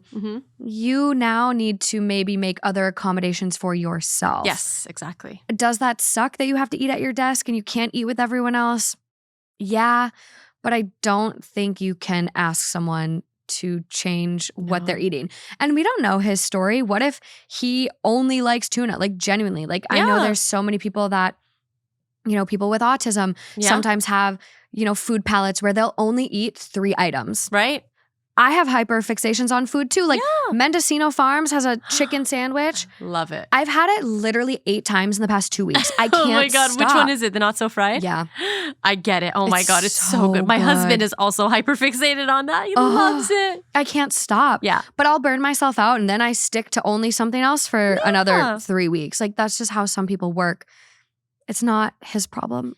You're pregnant, no matter how exciting that is. Yeah, so cute, so excited that you're going to have a baby. Like, that's huge. But no, you cannot be you're a pregnant asshole as far as I'm concerned. I know. Sorry. And I think, like, there are some situations where, like, if your coworker is basically your best friend, you could be like, gosh, Daphne, can I make you a sandwich tomorrow? Yeah. Can I just make you something tomorrow? Yeah. I'm just having a tough time with the tuna, girl. If you have that relationship with your coworker, I agree. I think that's different. But to like come back in from barfing and ask him, can you please eat something else? It doesn't sound like you have that relationship, especially because he left the break room so upset that he didn't even take his tuna with him. Yeah, I agree. Yeah. If you have that kind of rapport, go ahead, do a little jabby jab like, hey, you want to eat a turkey sandwich instead? But no, it doesn't sound like they have that relationship. No. It sounds like she was in the heat of just vomiting, and she was Not fun. upset, and which I understand. Like I get it. Like your body Yeah. is going through such an immense change, and everything is you're not feeling your best, you're not looking your best, you're yada yada, and you're working. Oh, sucks. But Work on a good day. hate it. So I understand, but no, you can't tell people what to eat and what not to eat. Sorry, cutie. It is too new for an overall judgment on it yet. Top comment though, you're the asshole. Mm-hmm. You could have politely let everyone know that you are having a sensitive stomach and that strong smells are an issue for you. But you chose to express your issues with barfing while someone else is eating and in the lunchroom. You also did it in front of other people and singled out a specific coworker. You could have quietly emailed HR or your coworker and explained the situation. You could have requested everyone be sensitive with smells if they could, but that you understand it is your burden to bear and you will do your best to mitigate. But that any help is appreciated because it would be a favor to you out of kindness. You being at your limit does not entitle you to embarrass or single out another coworker or talk about your barfing while other people are eating. I didn't even this person. Yeah, so smart. Do you work in HR? Like, top comment popped the fuck off today because I didn't think about that. Like, he could have that fear of getting sick. Yeah. Edemophobia? Yes. Yeah, something like that? Yes, I have a couple people I know that have that, and it's like, it's very real. Like, you start gagging and they panic. Yeah. Like, a whole thing. And you did single him out when he's not the only one that could like tuna. Yeah. So this person, points were made. Yeah. Feel bad. I feel bad, but Yeah. not nice. Sorry, tuna girl. No, next comment does bring up a point you touched on. No, as an Asian, I constantly get told my food is too smelly for their Western asses. It's often just racism because a roast fucking smells strong too. Yeah. Yeah, next comment. Anything stinky, regardless of cuisine, should be heated and eaten outside of the office. Oh. Asian food uses a lot of fermented stuff that smells tank when heated. I don't know if they meant to say tank. It feels like rank. Rank Was probably what they meant. Yeah. But so does fish and a number of other things. Next comment down. What is considered stinky, though, is often race dependent. Mm-hmm. Spaghetti smells 1,000 times stronger than a stir fry, but no one ever complains about Linda from accounting eating it. Right? Yeah. The racial undertones, I mean, I don't believe that there was any initially with this tuna comment. Again, I don't think tuna is like race dependent, but how many, Persian girl, how many times was the food that I brought to school made fun of? Infinite amounts of times. So it's tough. okay. I mean, it's just part of growing up, but I mean, you're at a workplace now. Time to be a little bit more serious. Yeah, Time to be a little bit more of an adult. And HR is involved, so clearly there was an issue with this. And now you're going to probably be reprimanded and have to deal with the consequences. Yeah, and you're pregnant. Oh, just sucks. Lot going on. A lot going on here. I'm going to refresh. I never refresh until I get done reading everything. So since it's now a day old, overall vote is garnished asshole. Okay. There's now an edit. Okay. Thank you all for your judgments. It's pretty clear I am the asshole. I would still like to provide some info as my HR meeting already passed. I forgot to mention some things in the heat of the moment. 1, there's a general consensus in our break room to not heat up fish and to not eat stinky stuff. I don't know why this apparently doesn't apply to my coworker and he has never gotten in trouble because of that. 2, I have absolutely no problems with this coworker. Yes, I should have been much more sensitive and asked nicely. I did ask him once before if he could refrigerate his tuna so the smell wouldn't be overpowering. It was still an asshole move to do in front of my other coworkers. I should have asked him again privately. And of course, my sensitivity to smell is not his problem. I just snapped. I did apologize to him. 3, we only have the break room. I can't go anywhere else because this is my part-time airport job. We are not allowed to eat on the ramp or in the plane, even if it's empty. The break room is inside the security area because that is where I had to work today. Nowhere else to go. Literally. Okay, some more factors. This should have been included in the post, OP. I know, right? But let me say, unless it says in your policy, they work at an airport in an airline. It sounds like it. Okay. On the ramp. So I'm wondering if like cleaning planes in between or, doing something that doesn't involve heavy lifting. Because I feel like pregnant moving bags, you might need accommodations for that. Maybe. So unless it says in your policy at work, no smelly foods, and it's just like a note that's put on the wall, I don't think that has any standing, especially in a court of law. Legally, I don't think you can say that to people. Yeah. I don't think you can. I don't know the specifics unless it says like no strong smelling foods with odors, whatever that means. Unless that's codified within the like job description, I don't know what you're talking about. I'm sorry, you're still kind of an asshole. It's just now there's more parameters to your work, but still a little bit of an asshole. Yeah. Point 4. HR did dismiss the complaint my coworker made. I apologized to him and explained everything to him and that I snapped. He said my pregnancy was not his problem. HR said he shouldn't have eaten tuna in the break room. Doesn't matter if I am pregnant or not. Many people did complain apparently directly with HR. Oh. So he's getting roasted for his tuna. Oh my gosh. Every which way. Again, thank you for your judgment. I did apologize to my coworker. He still seems kind of off, but there's nothing I can do about it now. Coming from a food safety standpoint, does tuna need to be refrigerated? No, whenever you go to like the store, like you know how you get little cans of tuna? I like guess. they're just on the shelf. Is that because it's so processed or like I preserved? think it's just preserved properly. Okay. Yeah, so you don't have to refrigerate it or anything like that. I'm like, I'm not a tuna eater. My dad is, and now I'm like saying this out loud. I'm like, Morgan, you've seen the bags that sit on the shelf. Like, yeah. Which is crazy. Like, but then again, pickles, you ferment those bad boys. That's true. And they can sit out. When you open the lid, they have to go in the fridge. Yeah. They should go in the fridge. Canning is so cool to me. It's an art form. It really is. And like the pressurized stuff, it's like, I'm like, it's science, it's art.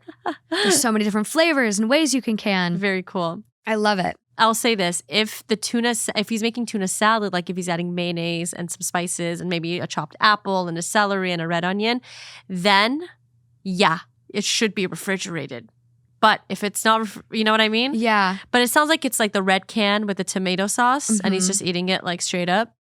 Again, if it's not, I mean, it sounds like so HR dismissed it? Yeah. Yeah. So maybe it is in their policy. I'm so intrigued by this one. I know we have HR experts that listen. Yes. I saw your comment on the last episode. Please chime in for this one. Yeah. I guess like being that it's an airport, maybe there's different context because of like the fact you literally can't eat anywhere else. But I feel like HR across the board is pretty standard. Yeah. So I would be very curious to know if this is legal or not, or if he can sue them for like almost like a hostile work environment. Right. There's so much that can happen right now. Like you're saying I can't eat my food? Oh my gosh. But think about it this way. Whenever we're in airplanes, have you ever sat next to someone who eats a tuna salad sandwich? I want to punch them in the face. I have gotten really unlucky lately with like, I've had multiple flights in the past year or two where someone next to me smells very bad. Like they did not apply deodorant that day. That's horrible. And I get it. I forget sometimes. It happens. But I've sat next to people that are like so aggressive. Like they're like, oh, it smells. Like talking about the other person. Like it's the most uncomfortable experience ever. So I am one of those people. I have a tough time with smells. I have a very sensitive nose. Yeah, I do too. But still, I mean, you just gotta like grin and bear it when you're on an airplane. It's but life. If you're working, It's life. I don't know. I feel like this person can sue the tuna can eater. I feel like he could. This kind of feels like discriminatory, but like it's just tuna. So saying discrimination sounds wrong. But I don't know. There's something there. It feels fishy. Yeah. Oh, good one. I thought about that one? No, It just came naturally? I just don't know what is up with me in the puns today. I'm like, I bring it out of people. I don't know what's happening. Something's happening here. Yeah, I think you should find some legal course of action. I am so curious. Someone does. I'm like looking to see if there's any OPs, like good responses. And OP was really fighting for their life in the comments. Basically just saying, I never asked for special treatment. I didn't say anything for almost 4 months until today. I just snapped, which I apologized for. I asked him before to refrigerate it. I should not have snapped, and I should not have dictated what he eats. I never asked for special treatment. Most of the office doesn't know I am pregnant because I don't want to make a big deal out of it. Regardless of me being pregnant, I think it's an asshole move to eat smelly stuff in a small, poorly ventilated break room with no windows that can be opened. It's not my coworker's problem that I have to barf after I smell something strong, but it's general kindness and common sense to not eat smelly stuff in a small office. I think that might be a hot take. Yeah. I eat wherever. In my office, I eat wherever. So I've never been in a situation where it's the break room and the break room only. So maybe they have a point.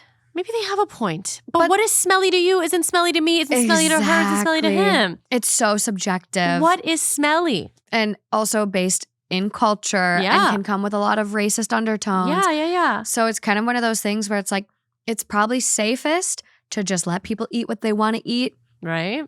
If you have an aversion to strong smells, maybe HR can make an accommodation where you eat before those people. Exactly. And that is your new lunchtime. Yeah, exactly. You take different breaks. Not everyone has the same break. That's such a great idea. Like there's accommodations that can be made.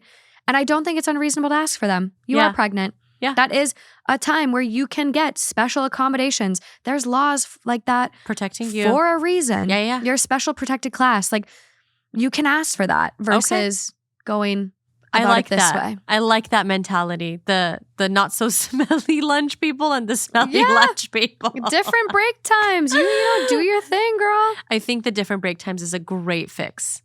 It seems like it would be an easy one. Yeah. It seems like it would be an easy one. I'm for it. Still the asshole. I know. Well, I was literally going to be like, I hope she gets like some Zofran too. Yeah, like for nausea. Get some anti-nausea meds, Zofran, Reglan, whatever that other one is. Yeah. And OP, I'm seeing a comment here. We don't have Zofran here. We get Vomex. Don't know if it's the equivalent. It just doesn't help that much when I get weird smells, unfortunately. But thanks for the advice. I wonder where they are. Germany? I'm wondering now. Yeah, Vomex A. Never heard of that one. Me either. Any anti-nausea med, I'll take. You get nauseous a lot? Just all the time. Oh my gosh. All the time. I just don't know. I don't get it. I always have Zofran in my car just in case. I have ginger ale stacked. Oh my God. We got ginger ale at the studio, ginger ale at the house, ginger ale in the car. Do you have ginger chews? I do have those. The Dramamine ones are so good. I love ginger chews. Good. My dad also, he has like GI issues, and of course I got him too. So sometimes I eat a little ginger chew before. What's your favorite brand? Of ginger chews? Yeah. The Ginger Man. You know the Ginger Man one? He's like a man. He's a man with a big nose, and he has like, you know how ginger has like that lined ribbing?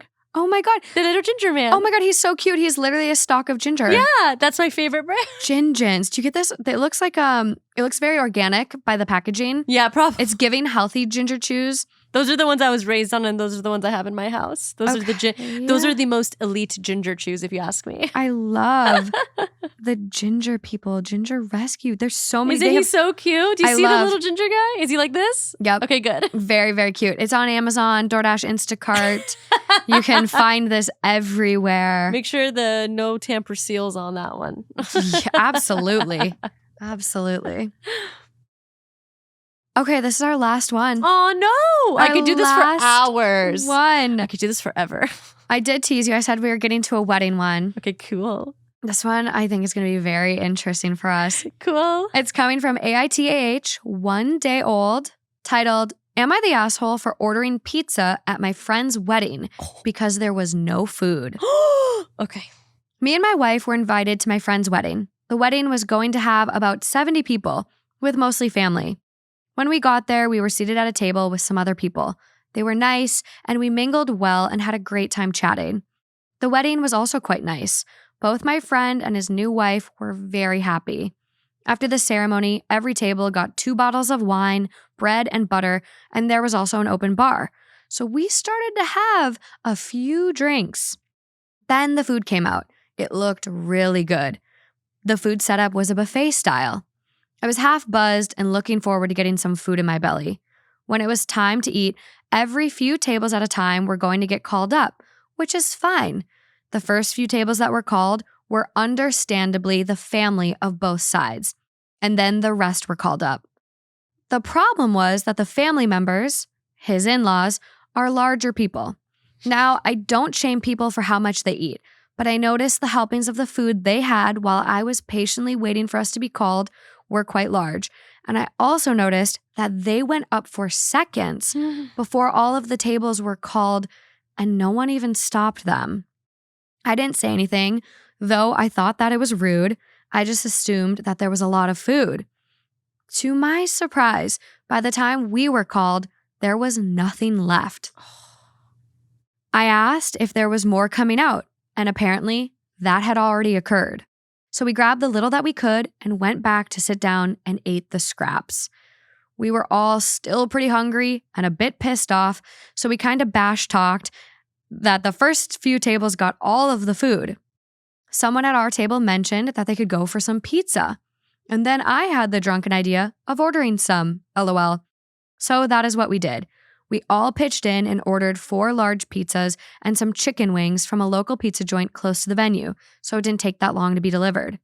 I met the guy outside and brought the food to our table, and we started to eat.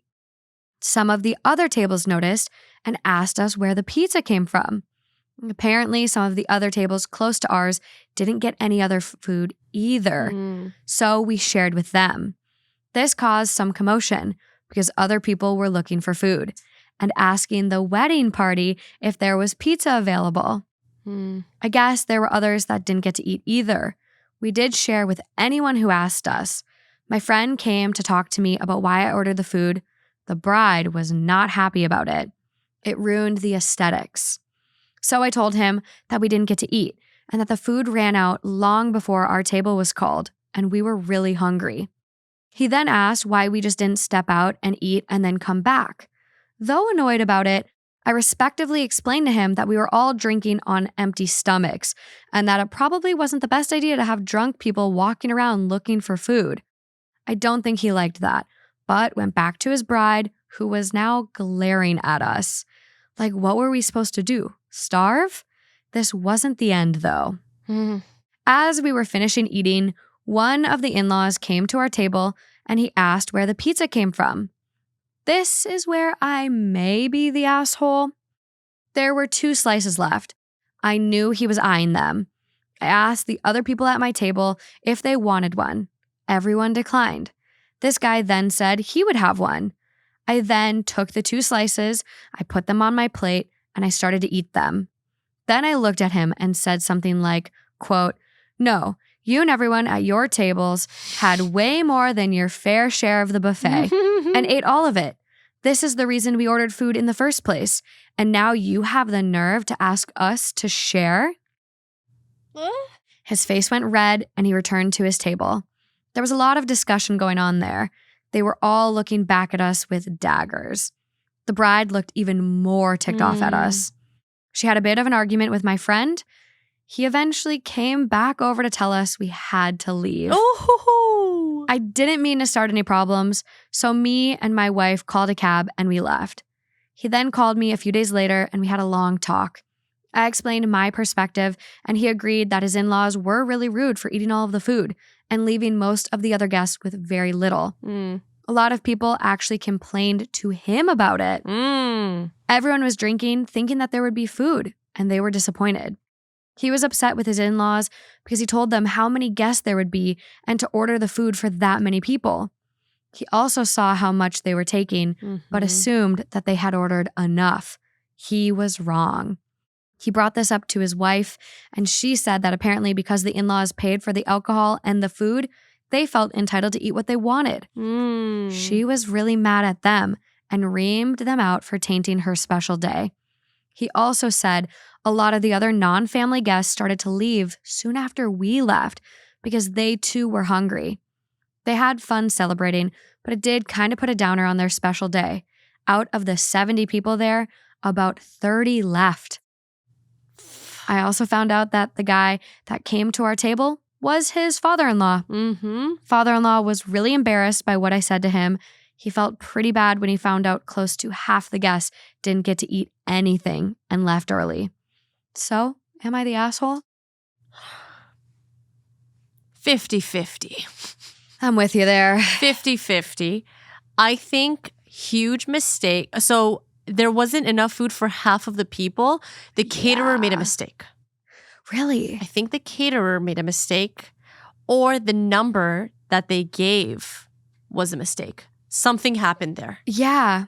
Because I guess at weddings, do you typically plan for people to go back and take seconds? Like buffet style? I'm not sure how that goes. Well, it depends. I mean, from my culture, Persian Jewish weddings, they're always like very big, very extravagant. Like food is always flowing. Alcohol is always flowing. Okay. Even if it's a sit-down dinner, like there's appetizers up the wazoo. There's a table of fruit. There's everything. I love that. I love options. Give me all the food. It's very food focused. So I've never dealt with this before. So this is very foreign to me. Yeah.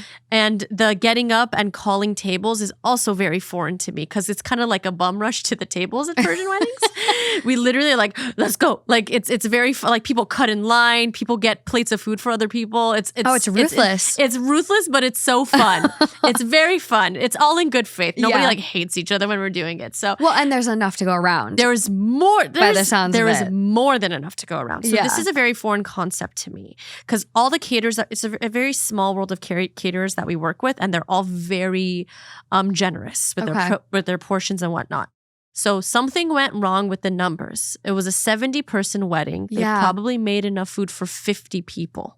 Expecting a lot to not show up. Maybe. I don't know. I know that does happen sometimes where even plated meals, they don't really have a lot of extra because they are banking on people to not show. Yes.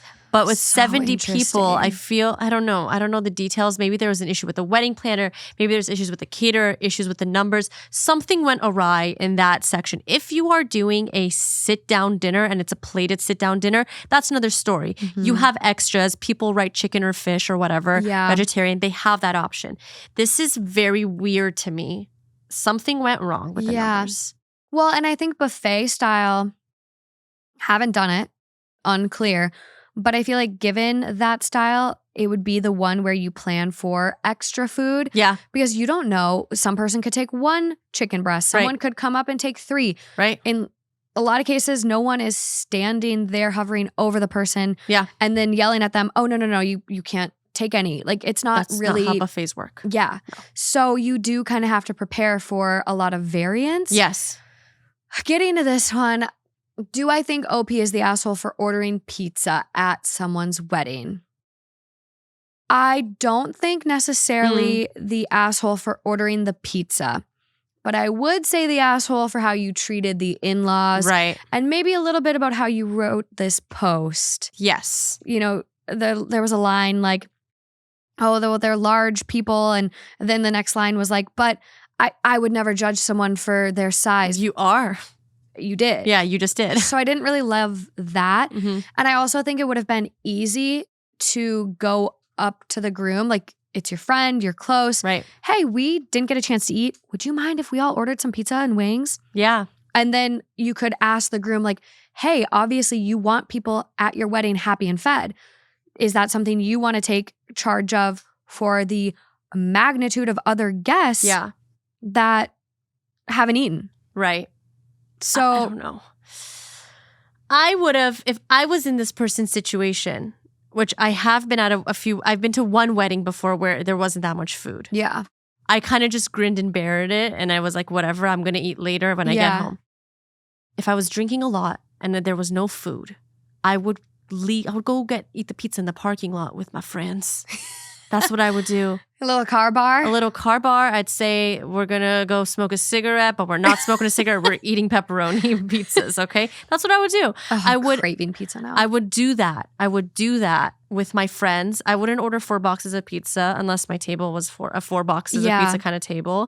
I would just eat my pizza with my friends and go back up and celebrate the people. Aesthetics, I get. People are very anal about the way that they want their weddings to be. Yeah. And I understand that concept 1,000%.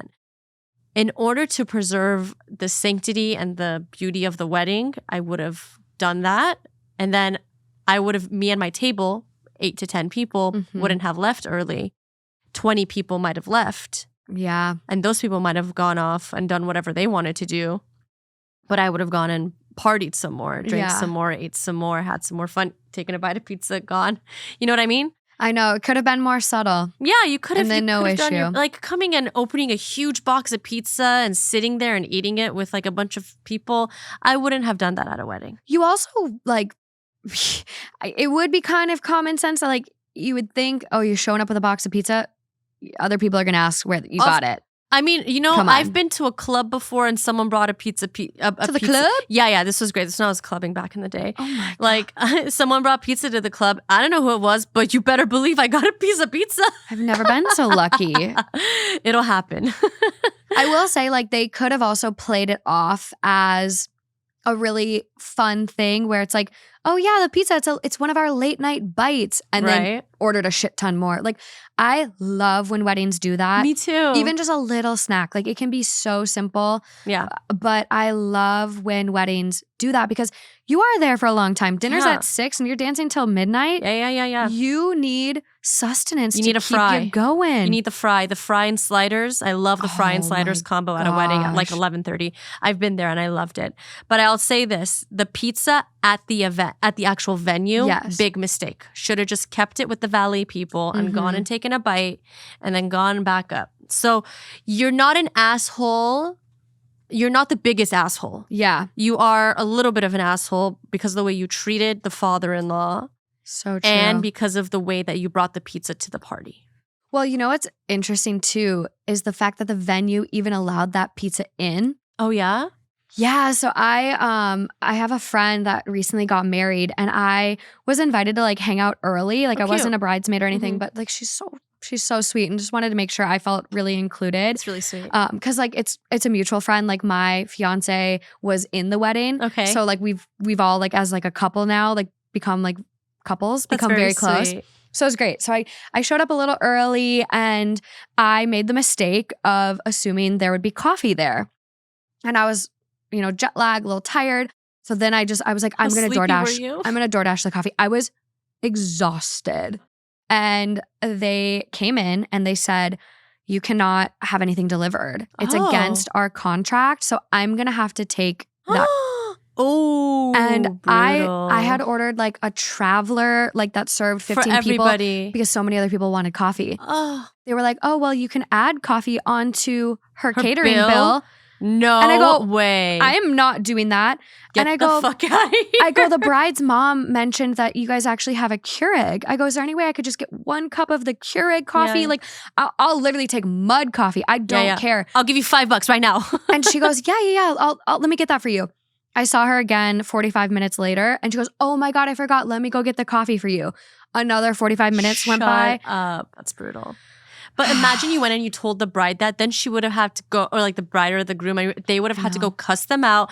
So I wouldn't have even told the husband, who's my friend. Yeah. Like I wouldn't have told him about the pizza either. You know what I mean? I would have just hid it from them, walked half a mile down, and I would have just eaten the pizza. You got to do what you got to do. And no one would have known. I know. Maybe he was trying to like stir some shit too, maybe. Like, you didn't get food for us. I'm going to get food for everyone here other than you guys. I know, because he could have A little bit. He definitely stirred the pot because I think embarrassing the father-in-law like that, you could have just been the bigger person and been like, here's a slice, dude.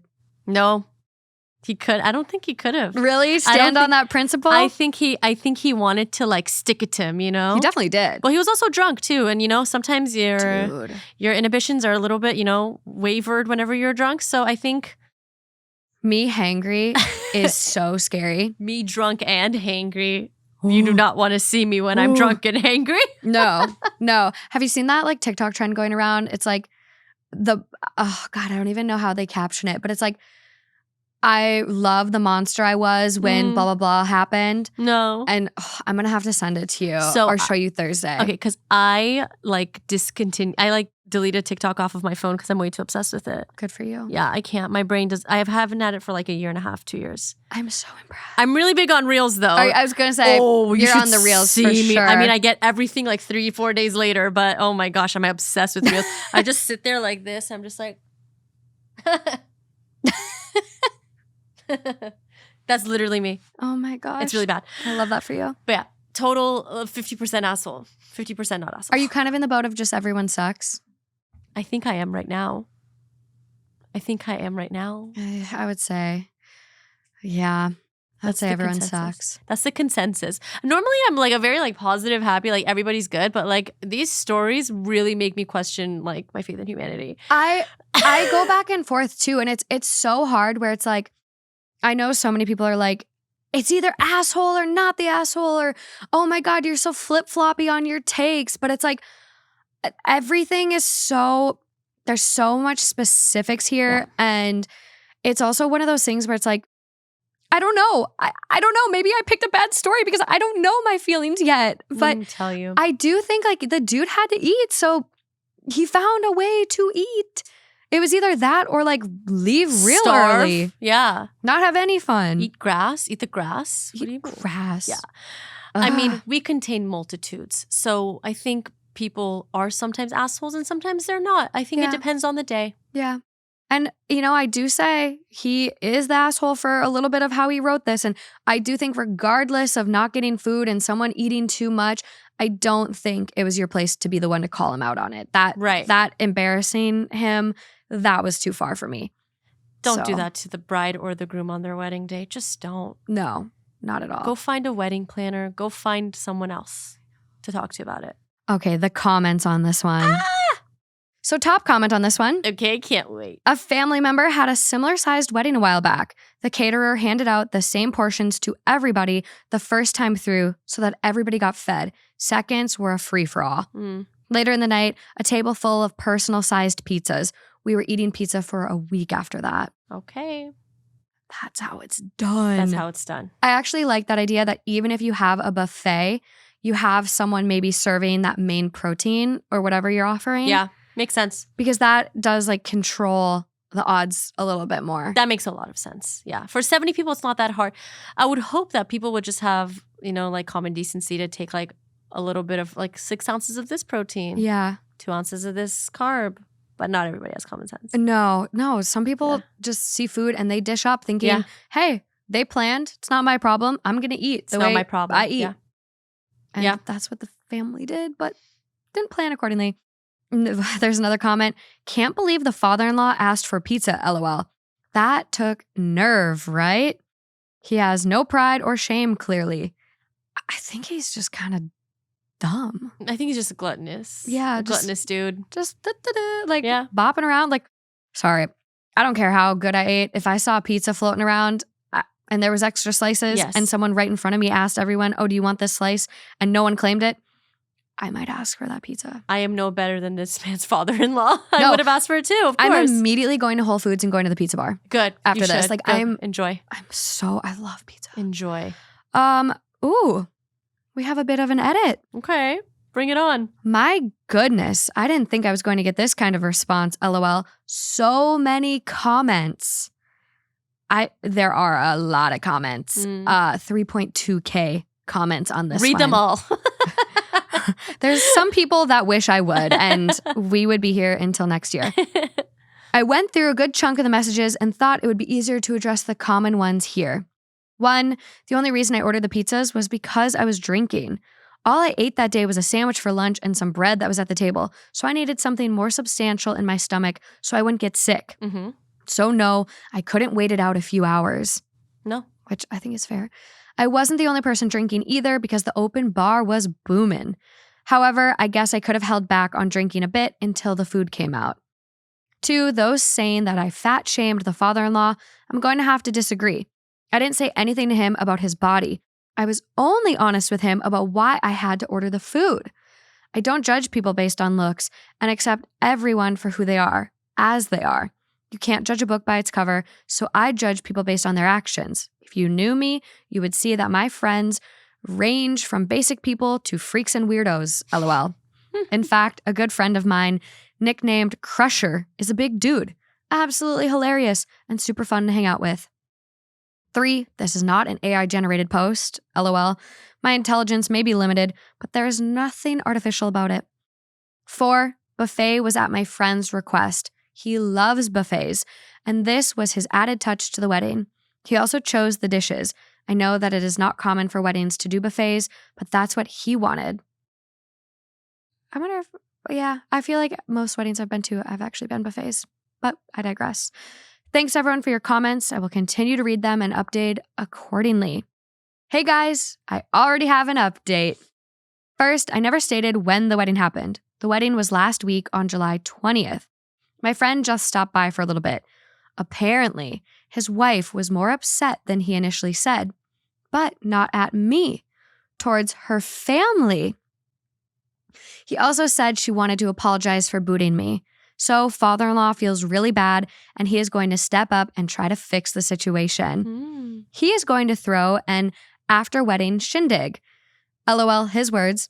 Everyone who is at the wedding will be invited, including me, my wife, and some additional people. They are thinking there will be about 100 guests. Father-in-law also promised that there will be an assortment of food, more than enough for everyone, plus an army, LOL. He also wanted to personally let me know that there will be about 50 large pizzas from the same joint I ordered from. Oh my God. That is his way of adding some humor to the situation. I think it's pretty funny. He's also going to hire a DJ or a live band, possibly have some fireworks, and arrange other events like axe throwing and a bonfire. Aww. This actually sounds like it's going to be a real fun time. The only difference is that this will be a BYOB event, which is no big deal. Father-in-law is pulling in a favor from a friend who owns a farm. The farm has 2 guest houses and the main house, as well as plenty of space outside. About 50 people can be squeezed in between the 3 houses, so he is going to encourage people to bring RVs. I have one. Campers and tents if they can. Nothing is official yet, but they are looking to hold the shindig around mid-August. Sounds like it's going to be a blast. I'll update you all when I can.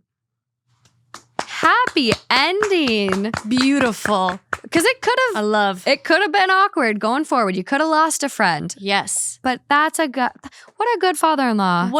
I think the pizza embarrassment thing really triggered him. Do you think that's what did it? I think so. And also probably the bride like being upset. Yeah. So maybe OP by kind of putting him in a place kind of like saved their day. Sounds like a great fix. Again, I think communication something went down with the caterer, the event planner, the in-laws. Everything just was a perfect storm. Yes. For things to go wrong food-wise. Yeah, and weddings are hard. Oh my gosh, so many personalities, so many things you have to think about. Everything goes wrong, and apparently things went wrong. Everything went wrong. But this is such a great, happy fix. I love it. I love this. See, maybe not everyone's an asshole. No. So now after the update, no assholes here? I think, again, we contain multitudes. Human beings contain multitudes. And you turned someone's asshole situation into a not so asshole situation. I love it. Hey, when life gives you lemons, it's one of those things where you just got to kind of make the best out of whatever situation you're in. Right. It is hard. Life is not easy. But you can have some character development and all is well. What a happy way to end this. My gosh. I love that for us. Thank goodness it ended on a good note. Oh, I know, because I had another tab. Oh, yeah. And it was not good. Not good. Not good.